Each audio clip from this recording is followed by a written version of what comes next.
All right, guys, just to kind of bridge what you guys watched in the last episode, we were right here, at the signing of the Declaration of Independence. So this has happened about a year and 3 or 4 months after the first shots at Lexington and Concord. And this was the very, very infant stages of the war, okay? And so in this little video right here, we're going to look more at what happened during the meat part of the war, so the middle part of the war, and then how the war unofficially ended, and the next video we'll look at how it officially ended and the outcomes from it. Okay, so like I said, in the last one, you have the first shots fired at Lexington and Concord on April 19th, 1775, and then you have the Declaration signed in July of 1776. But 2 months later, the colonial forces suffered a major blow when the British troops occupied New York City. New York City was one of the primary towns in the colonies, so to lose New York City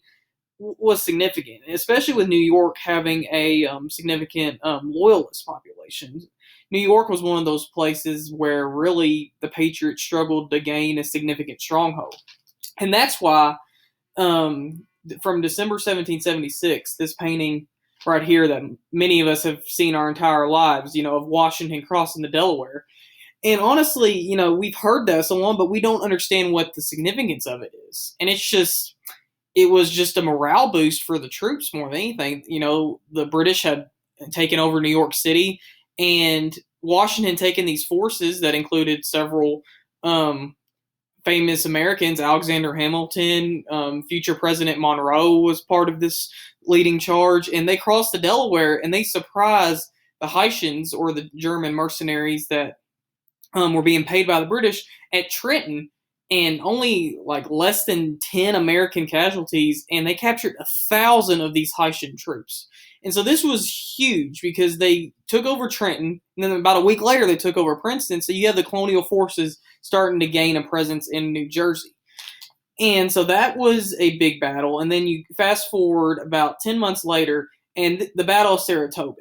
Because basically at this point, the British strategy is to try to divide the colonies in two.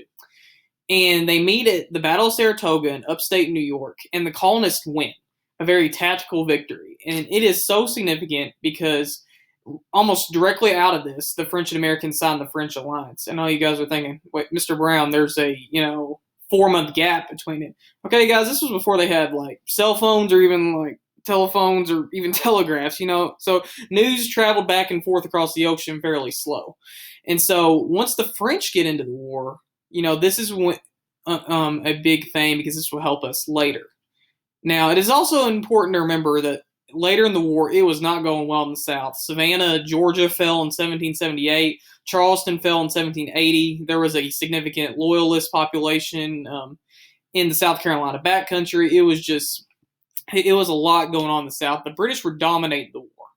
But then the Battle of Yorktown happened. And in one battle, the colonists just won the war, basically, as Lord Cornwallis's troops were completely surrounded at Yorktown, Virginia.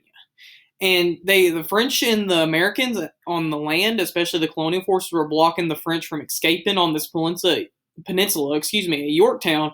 But one of the most underrated aspects of this siege of Yorktown, I think, is the French blockade of Chesapeake Bay. And that's what's in this picture right here. And it really did help seal the deal. But it was before the actual surrender of Yorktown. Because Chesapeake Bay was, the British's escape route over the sea. And the French show up, and they have this blockade. It keeps the British from leaving.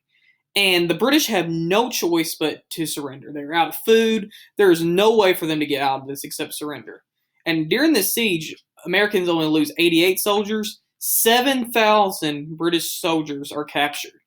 And at this point, the British just have war fatigue. They just give up. It's like, the Americans want their independence this bad. We're tired. We've been fighting wars a lot. They fought the French and Indian War before this in the 7 Years' War.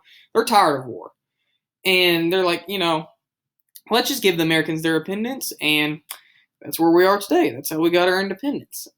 And this is kind of the unofficial end of the war. In the next video, we'll look more about the official ending with the Treaty of Paris and all the outcomes that came out of the American Revolution.